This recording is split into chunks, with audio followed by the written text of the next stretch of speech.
আপনার ঘাড়িটি তোলার সময় লক্ষ্য রাখতে হবে ঘাড়িটি যেন বেশি না উঠে যায়। তো সেই জন্য আপনাকে যে কাজটি করতে হবে, আপনার স্ল্যাব আছে 5 ইঞ্চি, আর আপনাকে 3-4 ইঞ্চি ক্লিয়ার কাভার দিতে হবে। দিয়ে আপনাকে ঠিক ঘাড়িটি এভাবে মাপতে হবে। এখানে 4 একটু বেশি হলে পরে আপনি মোটামুটি গাড়িটি অ্যাকুরেট হবে। এই বিষয়গুলো আপনি অবশ্যই লক্ষ্য রাখবেন। আসসালামু আলাইকুম, আপনারা কেমন আছেন? আশা করি অনেক ভালো আছেন। তো নতুন একটি ভিডিওতে আপনাদের সবাইকে স্বাগতম। আমরা আজকে যে বিষয়টা নিয়ে কথা বলবো, আমরা ছাদে আজকে রড পেড়ে একেবারে প্র্যাকটিক্যালে দেখাই দিব। যদি কেউ শিখতে চান, কেউ শিখতে চাইলে আমাদের এই ভিডিও দেখলেও সে শিখতে পারবে, একেবারে সহজভাবে সে শিখতে পারবে। তো আজকের ভিডিও অনেক গুরুত্বপূর্ণ হতে চলেছে। তো ভিডিওটি একটু বড় হতে পারে, তো আপনারা একটু ধৈর্য সহকারে ভিডিওটি দেখবেন। তো দেখলে পরে অবশ্যই আপনারা এখান থেকে অনেক কিছু শিখতে পারবেন। তো যদি ভিডিওটি ভালো লাগে অবশ্যই লাইক করবেন, শেয়ার করবেন এবং চ্যানেলটিকে সাবস্ক্রাইব করবেন। তো চলুন মূল ভিডিও শুরু করা যাক। তো এটা আমাদের ছাদ, আমাদের ছাদে বিম আমরা ফেলে দিয়েছি। তো এখন আর কি এখানে রডগুলা কীভাবে কি করতে হয় একেবারে প্র্যাকটিক্যাল আপনাকে দেখানোর চেষ্টা করব। তো প্রথমত আপনাকে এই যে স্প্যানটি আছে সুন্দর করে আপনাকে মেপে নিতে হবে।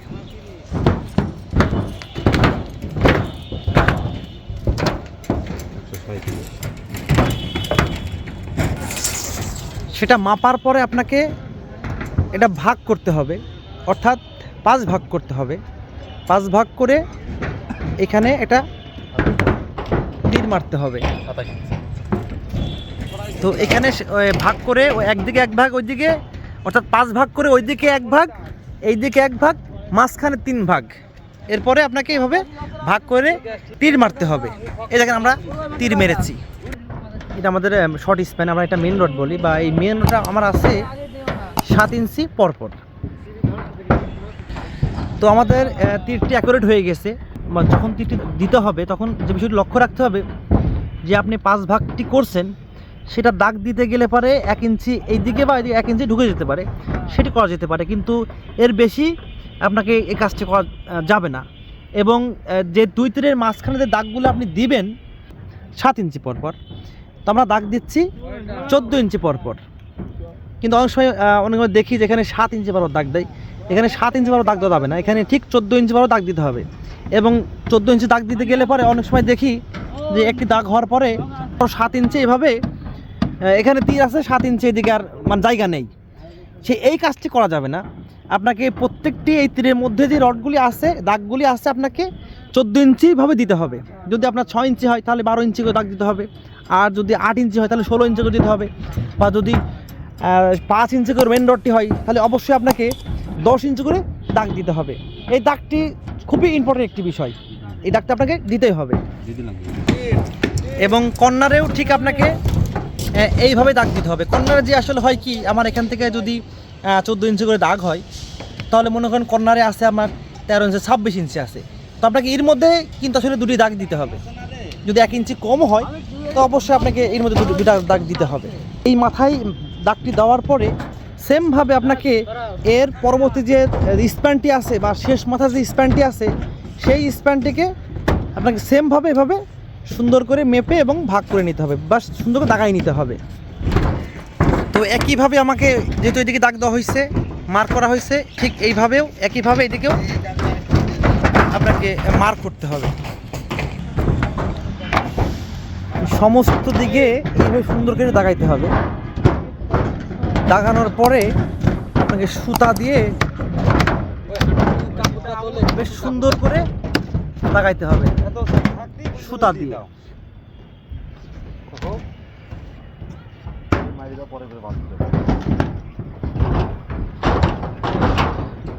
তো এবার আপনারা এইভাবে সব দিকে আপনাকে তীর বা দাগ সুন্দর করে মার্ক করতে হবে। তো এরপরে আমরা ফার্স্টে রড দেওয়া শুরু করব। তো প্রথমে আপনাকে খেয়াল রাখতে হবে যে মেন রডটি আগে যাবে, অর্থাৎ আমার এই স্ল্যাবের মেন রডটি আসলে এই বরাবর যে বরাবর দিচ্ছে এটা মেন রড, আর আমার এই 4টা স্ল্যাবের যে মেন রডটি আছে সেটা হলো এই বরাবর, আর এই মেন রডটি দিচ্ছে এই বরাবর। তো এখানে অনেক ঝামেলা আছে, আসলে যারা ভালো দক্ষ না হয় তারা কিন্তু আসলে এই রডটি ভালোভাবে পারতে পারে না। এই মেন রডটি বিছানোর পূর্বে আপনাকে লক্ষ্য রাখতে হবে প্রত্যেকটি দাগে দাগে একটি করে রড আপনাকে দিয়ে রাখতে হবে, প্রত্যেকটি দাগে দাগে একটি করে রড, কম বা বেশি করা যাবে না। তো এইবার আপনাকে যে কাজটা করতে হবে, এখানে তীর আছে, এই তীরের ওই পাশ থেকে যে কটি দাগ আছে সেই কটি দাগ আপনাকে রড দিয়ে দিতে হবে। এখান থেকে শুরু করে যে কটি দাগ আছে ঠিক সে কটি রড ডিমের নিচে রডগুলি ঢুকাই দিতে হবে।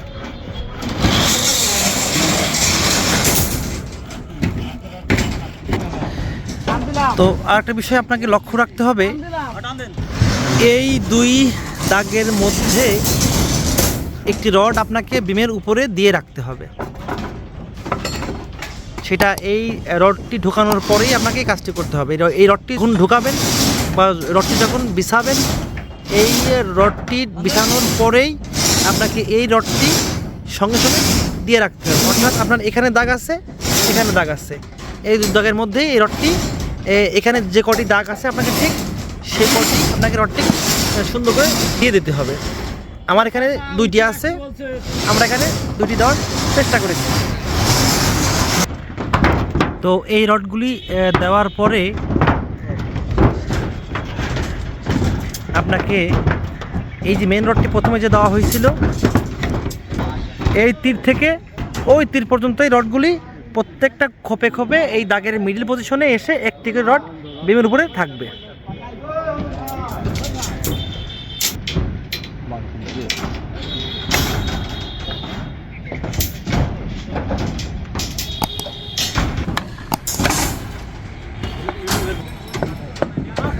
এই দেখেন, এই রডগুলি এই তীর পর্যন্ত দেওয়া কমপ্লিট।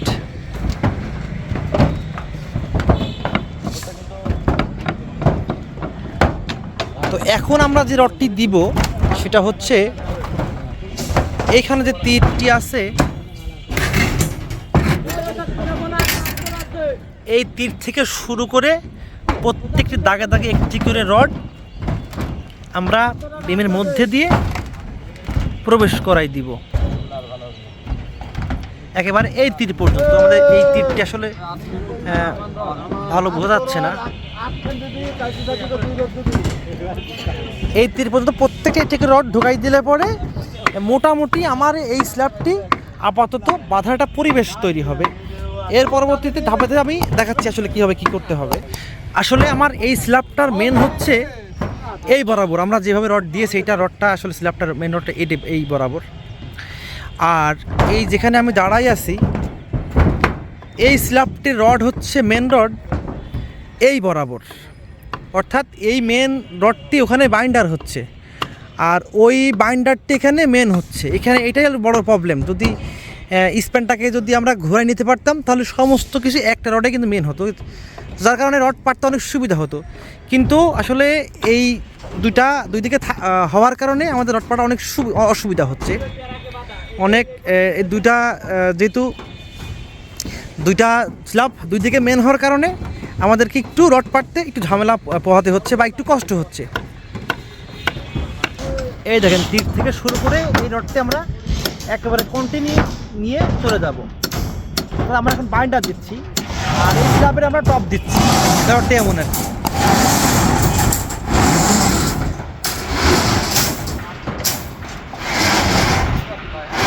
তো ওইদিকে যে তীরটি আছে সেই তীর পর্যন্ত এটা চলে যাবে।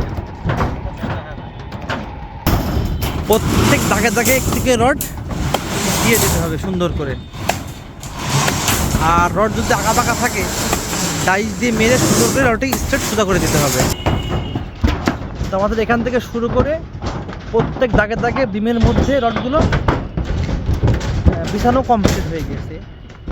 তো এখন মোটামুটি আমাদের এই স্ল্যাবটি আপাতত এই দুই দাগের মধ্যে একটি করে রড আর এইখানে দুই দাগের মধ্যে একটি করে রড দিতে পারলেই মোটামুটি এই স্ল্যাবটি কমপ্লিট হয়ে যায়। কিন্তু আসলে এটা যেহেতু আমাদের এই স্ল্যাবটি আর এই স্ল্যাবটি একটু ভিন্ন, তো যার কারণে আমাদের আসলে এই স্ল্যাবটির এখন মেন রডটা আমরা এখানে ভিতরে প্রবেশ করালাম বা মেন রডটা আমরা এখানে বিছাইলাম। তো এই সঙ্গে সঙ্গে আস্তে আস্তে দুইটা একবারে অ্যাডজাস্ট করেই টোটালটি দেওয়ার চেষ্টা করব। তো এই দিকেও সেমভাবে যে তীর আছে, তীরের এই পাশ থেকে ওইদিকে যতগুলি দাগ আছে যদি একটা দাগ থাকে তাহলে একটি রডই দিতে হবে। দেওয়ার পরে এইখানে একটি রড দিয়ে রাখতে হবে এবং এই দুই তীরের মাঝে আর এই দাগের মধ্যে একটা রড, এটা আর কি বিমের উপরে থাকবে। এটা তেমন নিচে গিয়েছে আর এটা কিন্তু বিমের রডের উপরে থাকবে। তো এইভাবেই যতগুলি আছে আপনাকে দিয়ে নিতে হবে। এই রডগুলি দেওয়ার পরে এবার আপনাকে এই তীর থেকে যেগুলি আছে আপনাকে সম্পূর্ণ, এটা হচ্ছে বিমের উপরে রড থাকবে, এটা বিমের উপরে রড, প্রতি গ্যাপে একটি রড আপনাকে দিতে হবে। জাস্ট বিমের উপরে পড়ে থাকবে, প্রত্যেক গ্যাপে একটি রড দিতে হবে। সেটা এই তীর থেকে ওই তীর পর্যন্ত।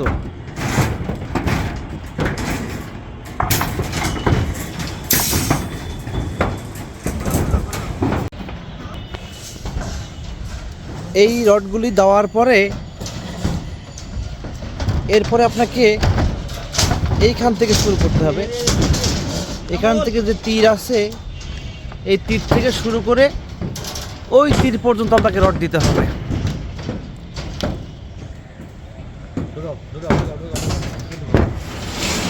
প্রত্যেক দাগে দাগে একটি রড দিতে হবে।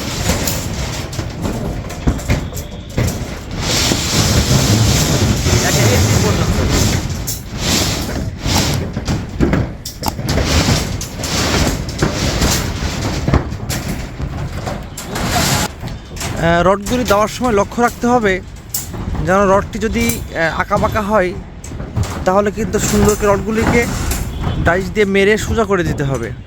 কারণ রড যদি আঁকা বাঁকা হয় তাহলে স্ল্যাবটি বাঁধা আঁকা বাঁকা হবে বা পিছনে দেখতেও খারাপ দেখা যাবে।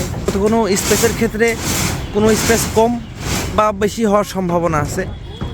তো জন্য আপনাকে অবশ্যই লক্ষ্য রাখতে হবে যে যখন আপনি রডটি দিবেন বা বাঁধার সময় লক্ষ্য রাখবেন যেন ওটা যেন স্ট্রেট এবং সোজা থাকে। তো এইগুলি দেওয়ার পরে আপনার তো এখন এই রডটি দিলেন, তো এই রডটি প্রত্যেক দাগে দাগে একটি করে রড দিলেন। এইবার আপনাকে এই যে প্রথমত যে রডগুলি দেওয়া হয়েছিল প্রত্যেক দাগে দাগে একটি করে, এটা আমরা মেন রড বলি। তো এখন এই মেন রোডের মাঝখানে যে রডটি আসলে দেওয়া হয়নি এইটা এখন আপনাকে দিতে হবে। প্রত্যেক গ্যাপে গ্যাপে একটি করে রড, এখানে লাগবে আমার 2টা আর এখানেও লাগবে 2টা। তো এই রডগুলি দিয়ে এরপরে বাদ বাকি যে রডগুলি আছে সম্পূর্ণ দিলেই আমার মোটামুটি রডটি দেওয়া কমপ্লিট হয়ে যায়। তো আমরা এখন এই রডটি দেওয়ার চেষ্টা করব। তো এইখানে যে 2টি রড দিতে হবে সেটা চেষ্টা করতেছি। আর একটি দফা দিলে পরেই আমাদের রড দেওয়া কমপ্লিট হয়ে যায়।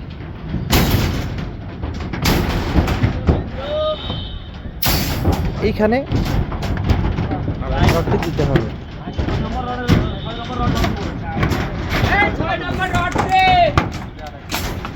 আমাদের এই দিকে রডটি দেওয়া কমপ্লিট হয়ে গেছে। এখন শুধু একটি মাত্র রড দিলে পরে আমাদের রডটি দেওয়া কমপ্লিট হয়ে যায়। সেটা হচ্ছে থেকে শুরু করে প্রত্যেক গ্যাপে গ্যাপে একটি করে রড দিতে হবে। দিলে পরেই মোটামুটি আলহামদুলিল্লাহ আমাদের কমপ্লিট হয়ে যায়।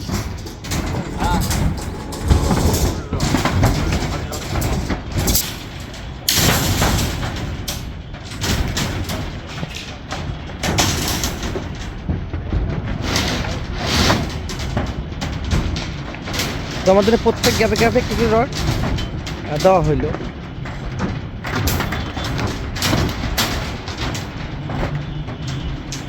রডটি দেওয়া হইলে আমাদের রডটি দেওয়া কমপ্লিট হয়ে যায়। তো আমাদের রডটি দেওয়া সব কমপ্লিট।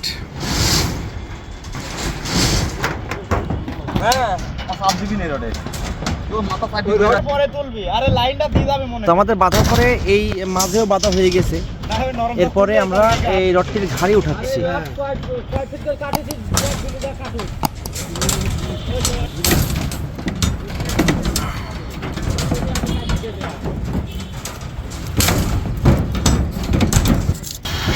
আপনার ঘাড়িটি তোলার সময় লক্ষ্য রাখতে হবে ঘাড়িটি যেন বেশি না উঠে যায়।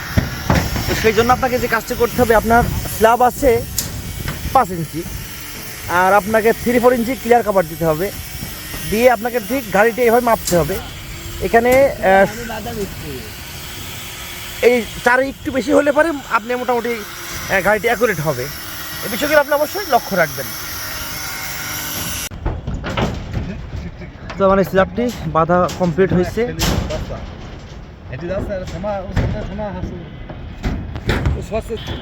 তো আলহামদুলিল্লাহ আমাদের মোটামুটি রড বিছানো এবং একটি স্ল্যাব বাঁধা কমপ্লিট হয়েছে। তো ভিডিওটি কেমন লাগলো অবশ্যই কমেন্ট করে জানাবেন। আর যদি ভিডিওটি ভালো লাগে অবশ্যই লাইক করবেন, শেয়ার করবেন এবং চ্যানেলটিকে সাবস্ক্রাইব করবেন। আর কোনো কিছু বুঝতে চাইলে অবশ্যই কমেন্ট করে জানাবেন। আর আমার যদি কোনো ভুল ত্রুটি হয় অবশ্যই ক্ষমা দৃষ্টিতে দেখবেন। আর এর থেকে ভালো পদ্ধতিতে যদি কেউ রড বাঁধা জানে তাহলে অবশ্যই কমেন্ট করে যাবেন। আজকের মতো এখানে বিদায় নিচ্ছি। আল্লাহ হাফেজ।